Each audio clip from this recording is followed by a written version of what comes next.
Hello, and I'm Lee Riley, and well. Hello, and I'm Lee Riley. Uh-oh, And well, I'm hearing it back. I'm Lee Riley. That's what happens when you have this feed that goes back and forth. Well, welcome to the Nuendo in 30, which is a new series. In this series, we're going to look at my audio post-production workflows and how I do it in Nuendo. Excellent. So in this episode, we're going to take a look at how to build up, design, and edit background ambiences to picture. Okay, awesome. Now we got that out of the way. It's the wonders of being live, isn't it? Okay, sweet. Back on track. Okay, so in any audio post-production project, we're going to have video, right?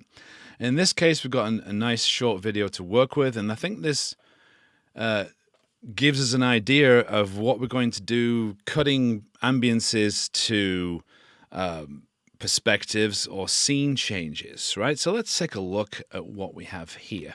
This is by a good friend of mine, Ben. He put this together for me, and I think it basically says all we need to say. There's always that time it takes us to walk through the threshold of a door or travel underneath the overpass or come out of the tunnel. But that's only in real life, right? But movies aren't like real life.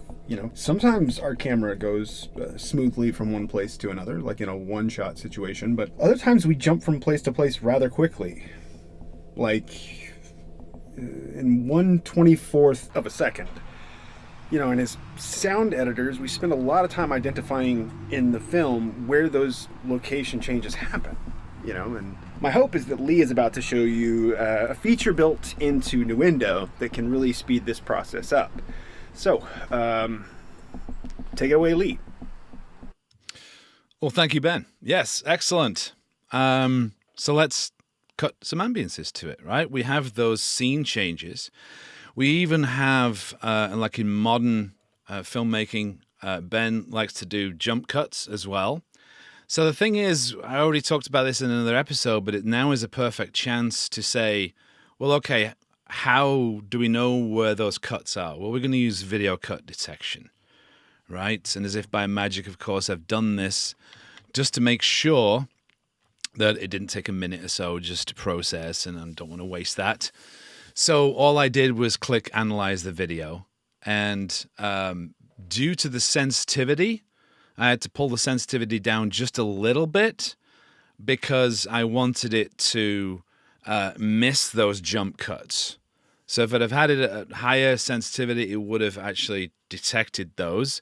I wanted to kind of skip those. I wanted just positive scene changes. And here they are. Right, I can go between. That's a great thumbnail. If I can go between, it's going to show me where those cuts are. I can go by frame. And of course, I want to add cycle markers. I want to colorize those markers and probably use a marker description, right, which just happens to be called cut. And then we have add markers on a marker track.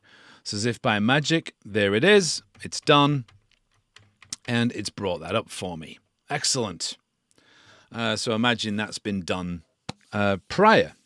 So what's the next thing? Well, if the eagle-eyed viewers are going to see that we actually have bars and beats enabled, so I want to make sure that my timeline ruler is in timecode because we're going to be working with frames, right?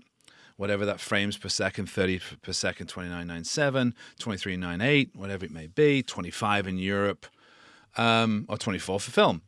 So at least I'm having things that can move things around in the timeline.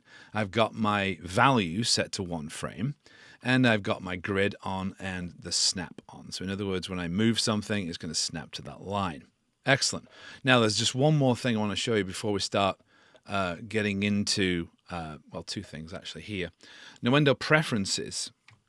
I can actually extract the audio on import, so at least I can detach that. It's embedded into the video, and now it's a separate thing. Excellent. And now one more thing here, studio setup. In the video player section, you can actually show the time code. So if I showed the time code will be burned in. That will give us an idea that we're actually matching the editor's burn-in. Okay, great. Enough of that. Right. So what do? I'm going to start with creating some tracks. Now, the tracks that I want to create first are some audio tracks. Now, let's see. How many audio tracks do I create? Well, what I'm going to do is use 6 audio tracks. The reason why I'm using 6 is because I'm going to checkerboard these background ambiences together at different tracks. So one is going to be an A side, another one's going to be a B side. So I'm going to have 3 tracks per side, right? This will become clearer as we start moving through the process. So I'm going to make 6 tracks. For now, I'm going to call those BG, and I'm going to leave it like that. Okay, or maybe just go BG. Yeah, just go BG. That's right. Cool. There we are. It did move over here. So that was the last thing I touched, wasn't it? So I'm going to grab this, and remember that we have this dividing line right here, which I always love to use, because I can actually keep my video separate working with that, and then I can just scroll down a large session. So now I've got 6 tracks. Okay, first thing I'm going to do is name those. So I'm going to call this A1. I'm going to select that. I'm going to copy that. I'm going to hit Tab, and I'm going to go along and Tab again and make that so. I'm going to copy that. And now I'm going to make that B1. Okay. Naming is very, very important, right? And this is going to be B3. Awesome. So now I've got my 3 one side and 3 the other side, an A side and a B side. Now, there's 2 ways of actually physically cutting this material together. You can use the markers that you just created from your video detection, or you can create something that, this is kind of old school, but it's always worked for me, is something called a skeleton track or a skeleton clip. You can use that as a placeholder to cut to. So we're going to do it both ways. So what I'm going to do here is I'm going to create 2 more tracks. Now, they could be mono tracks. They could even be MIDI tracks, actually. It doesn't really matter. But I'm going to create 2 mono tracks. And I'm going to call those Skell, because why not? Because it's Skell for skeleton. And that's going to be Skell A and Skell B. Okay. Now, let's see. Well, not for editing, but we can make this so we can control the mix group. Those 2 sides can be controlled by some kind of a group, right? And it's an audio routing thing, not necessarily anything else. So what I would like to do is grab those 3 tracks, okay, and route those to one group master. So I've got one fader that controls all of those, or can process the entire thing, right? So I'm going to right click, and I'm going to add group channel to selected groups to selected channels. And I'm going to make sure that's stereo. I'm not going to make a mess of that. And I'll now call that BGA. Awesome. So just to prove the point, if I click on mute, that's going to mute that group or solo that group. This is a mix group, right? And this will show up in also in the mix window, right? In the project window. So basically what I would like to do is take these 3 and I'd do the same thing for the B side. So I'm going to go add track, group channel to selected channels. I'm going to make that, you guessed it, BGB. Okay. Now those are mix things, so I probably would like to just grab them and pull them down here. The master is then going to the output, and that's another layer of gain staging that I can do, right? So those are out the way, but these don't look like groups yet, right? Because we can color code these. We can do all kinds of stuff to these. But what I'm going to do is color code them so I can see at a glance. I've got my 3A side and scale A. So I'm going to go up here. I'm going to make this a lighter shade of blue, probably a little lighter there, maybe even lighter still. Awesome. So now I can really, really see something fast. Okay. So now what I need to do is start cutting. Well, at least create those skeleton clips. Right. And what do I mean by this? Well, I can use the marker itself to click, and if I hold down P, and I've shown you this in previous episodes, that P is my quick key or key command to create a cycle marker, right? I'm using this as a cycle marker. If I press play, it's just going to cycle until I tell it to stop. But now I'm going to use that and watch what's happening here. I can double click this, and now I've made a placeholder. I can go straight into this, and I'm going to go on this side, I'm going to go on that side, and I go on this side. And you see what I'm doing here? I am basically checkerboarding as I go along. I'm going to use this here, and that's our little surprise at the end. Okay, great. So now I'm allowing this. And why would I be doing this really in the first place? Well, I'm doing this because I want those finished ambiences to overlap a little bit, overlap each other so we can add fades. So there's a nice smooth transition, right? If I wanted to do this with markers, what I need to do is I don't want just one marker track because that's going to be a bit awkward, right? What I need to do first is create 2 marker tracks. But, yeah, let's go ahead and do that first. I'm going to create 2 marker tracks. I'm going to put them right here. There's my marker, and I'm going to call them perspective. Right? I'm going to make 2 of them. Okay, they're going to come up here, and guess what? I'm going to have perspective A. Then I'm going to have perspective B. Excellent. Right. As if by magic, I'm going to bring up, we don't need this for the set. Well, actually, maybe we do. Just move that over to the side here. If we go back to Ben in action, all I've done is activated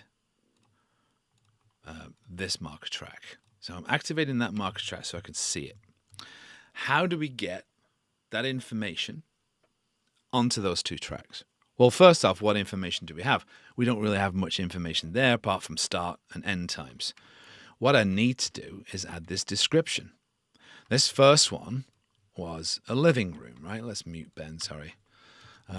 He's in his living room, right? And he's talking there. So I need to kind of match this. So I'm going to call that living room. Okay. Wow, we've got Australia and Peru. Awesome. The next one is going to be the garage, right? Excellent. So I'm going to name that. Okay. The next one, I know what it is. It's the car. And then one after that is this right here, which is the parking lot. Okay. Going to name that. Now, I could have done this also in the editor itself, right? Or I could have done this up here in the description in the info bar. Plenty of ways to do that. And that's my surprise. I'm going to call that one surprise. Why not? Okay. Are you ready? We're going to move this information to both sides. Checkerboarding. Right? So what I need to do right now is I need to make sure that I'm holding down Command, and I'm going to take the first, third, and fifth, the alternate ones, right? I'm going to go to Function, move markers to track, because if I tried to do this and copy and paste, I may move it, right, in time. So this is the easiest way of doing this. Move markers to track, go to perspective A. Excellent. As if by magic, there it is. Living room, car, and that's the cut that goes to black, right? I'm going to take these and just hold down Shift, and I'm going to move markers to perspective B.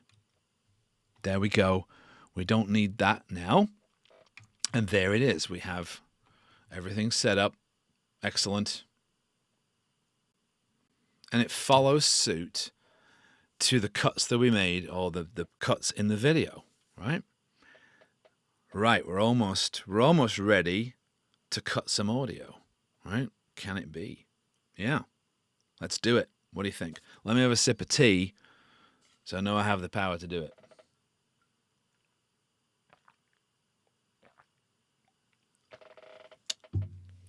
Thank you for everyone showing up, by the way. This is excellent.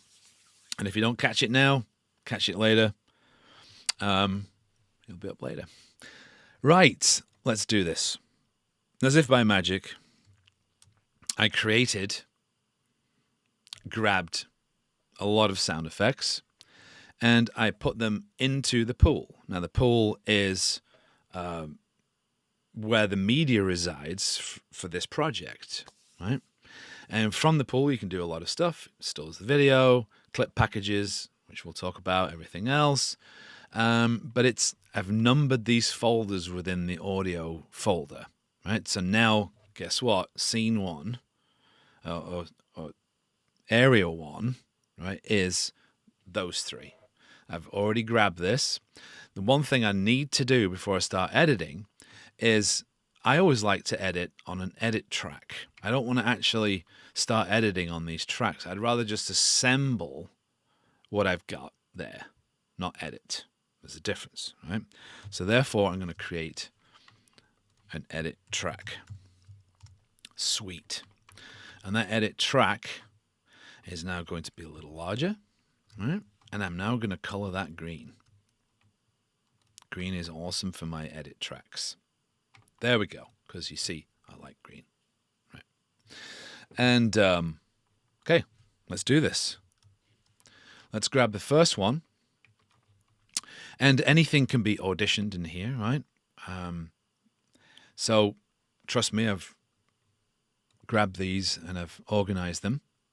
So, this is longer than this video actually is. So now what I'm going to do is just quickly grab this section.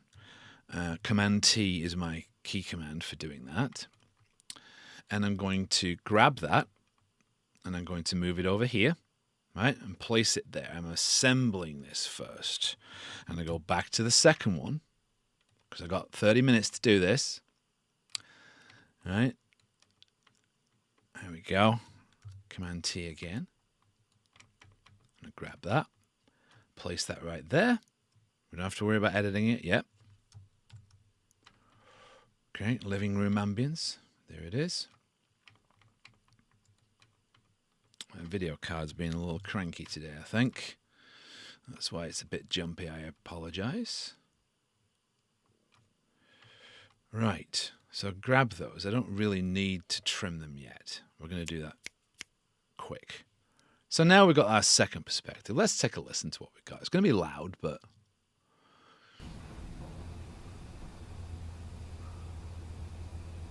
Okay, so we're summing those 3 together. We can always go in there and I can use my mouse, the little wheel, to change any individual volumes.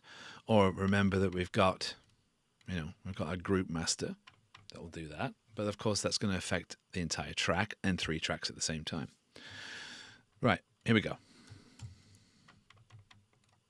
Are we good so far? Excellent. I'm going to grab this.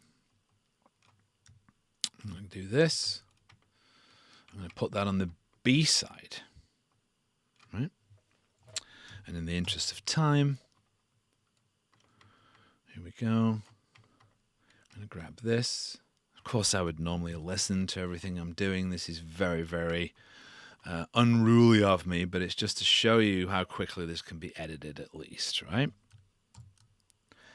And last but not least, on this one, there we go. That's a nice noise right there, isn't it? Cool. There it is. Bring that in. That's our garage.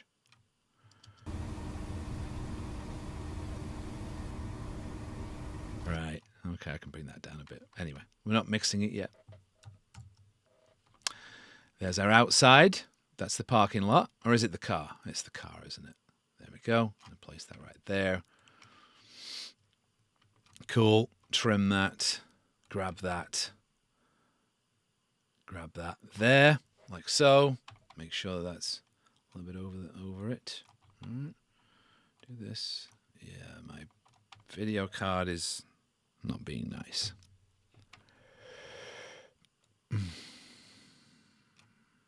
Okay. There we go. Excellent. Trim that down. Yeah. I'm just hoping it lasts another few minutes. Okay. There we go. Come on now. Just hang in there for me.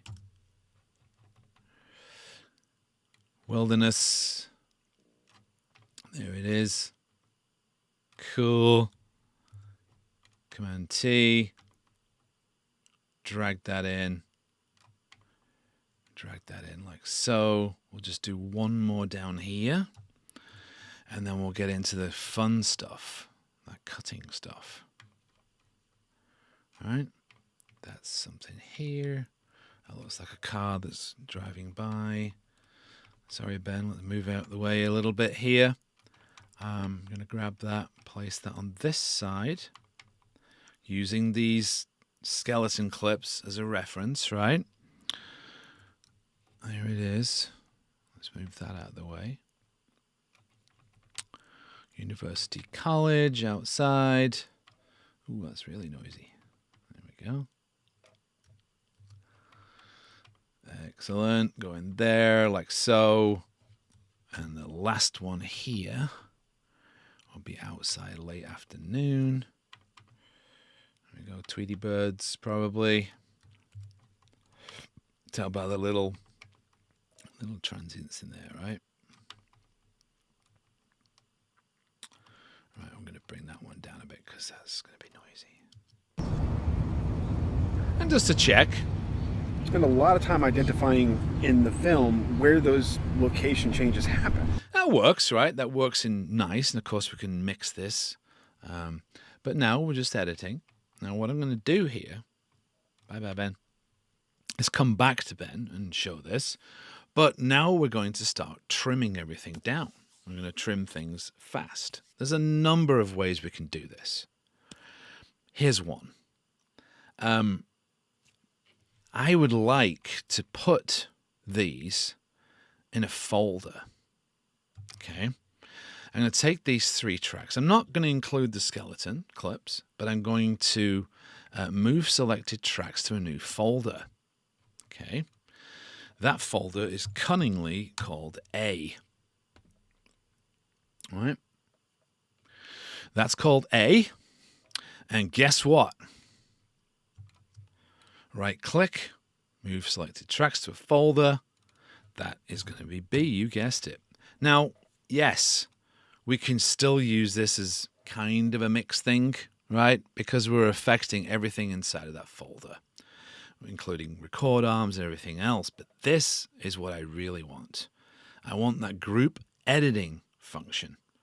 If I click on that, anything that's inside of that will edit as a group. And you can always disable that, right? If you don't need it to do that. So if I grab that, if I move this, it's going to edit all 3 together, right? Because it's in a folder track. That's nice and neat. You can always hide that away and collapse it. But in this case, I want to use it to edit. Now I'm going to use the skeleton to do this, right? So I'm going to, with this tool, I'm going to double click. And because they're all grouped, I'm going to use my up and down arrow, right? And now that's selected all three, and I'm going to Command T, right? I'm going to go in here and double click that and move down. Command T. See how fast that is? Double click, go up, Command T. Use that. Double click. There it is. We don't have anything there because there's nothing there, unless, the sound supervisor said, hey, let's put some foreshadowing or something or whatever. We could always change that. Now this alleviates this side. I can cleanly put something in there. So let's go ahead and do that. All right, here's 6. Drop it in there. There's that. Cool. I'm going to cut that. Drag it there. I'm going to cut the one here. We've got 4 minutes. How's that? We're doing pretty good on time here.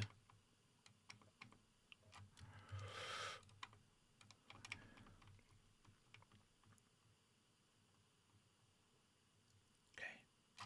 There we go. And last but not least is this one here.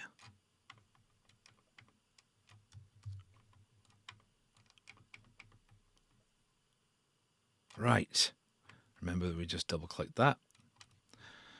Run down. Command T. That's it. Pure and simple. Now, great. If we play these back, bring Ben back.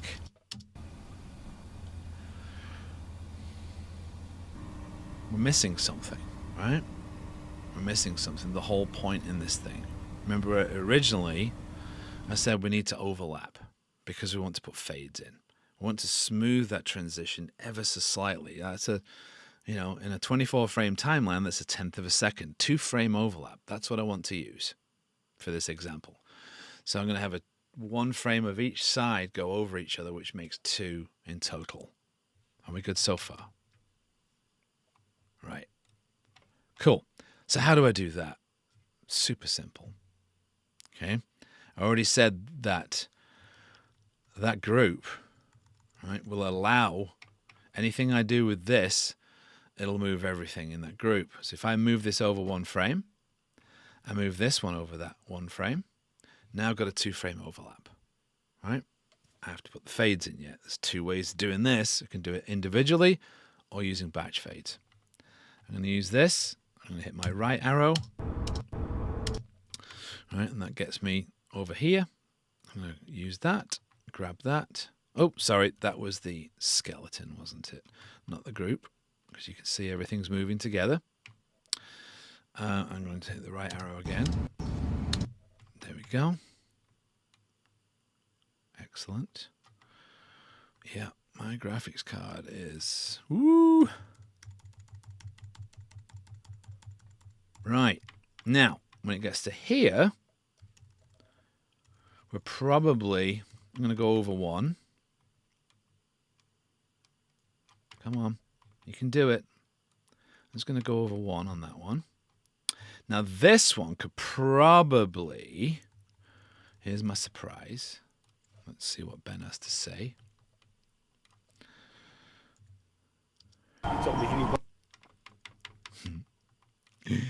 In a city street. Okay, let's bring all those down a bit. All right, I'm going to get rid of that cycle. He told me he wanted 1 more exterior location, so here it is. Sorry about that, Lee. And have a good class. Awesome. So there's 2 physical fades there that we can look at. I'm just going to place my cursor there. I'm going to bring this out 1. And I'm going to place my cursor and move with plus or minus, right? Because we're going to nudge our timeline cursor by 1 frame at a time. And I'm going to, when that comes to full frame, I'm going to hit D, right? And that is D for fade in, G for fade out. I follow a certain other DAW on that quick key. Right. It's starting to fade out now. So I'm going to hit G. There we go. I'm going to hit return, go back to the beginning.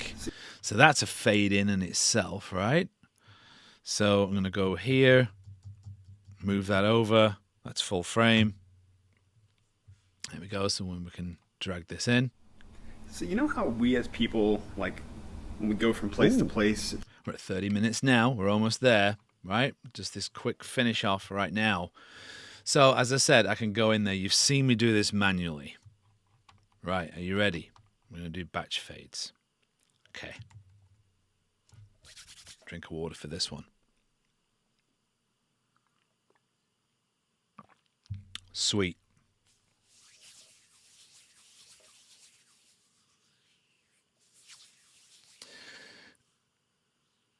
Try turning the thumbnails of the video track. That is, yeah, I think it's a bit more than that. Sorry, that's a great comment, but let's see if it does it. That sometimes does it, but I really think my video card is ready for the toast.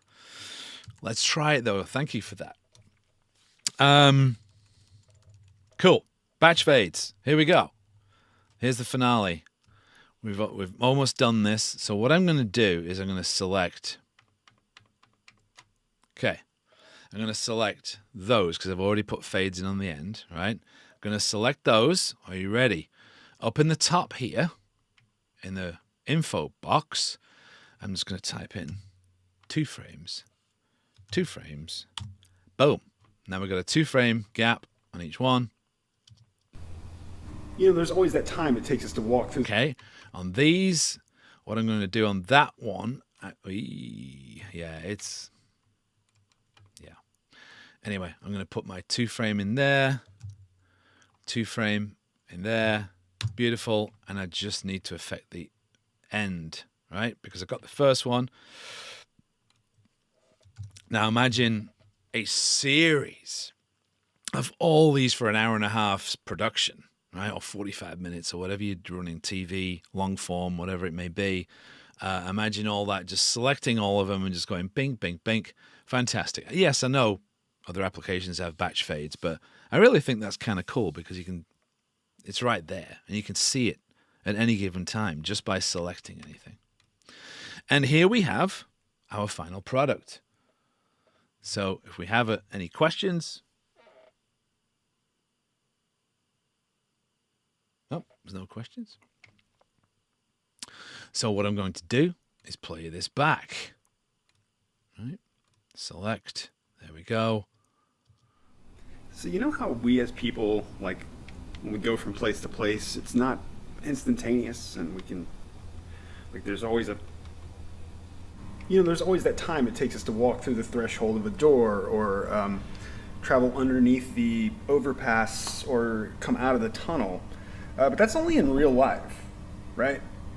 But movies aren't like real life. You know, sometimes our camera goes smoothly from one place to another, like, you know, That works, right? in 1/24th of a second. You know, and as sound editors, we spend a lot of time identifying in. Awesome.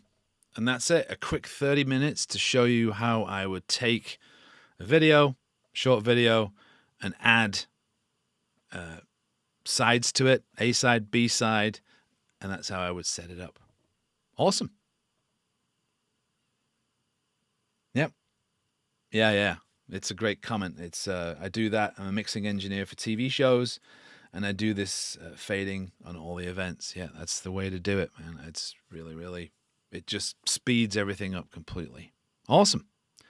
Well, thank you. I'm going to close this panel over here. I'd like to thank you for joining me today. I know it's been a sweet sorrow of just 30 minutes, but I think this is a good format, and I'll be back with some other subjects. If you have something you'd like me to talk about, please put them in the comments.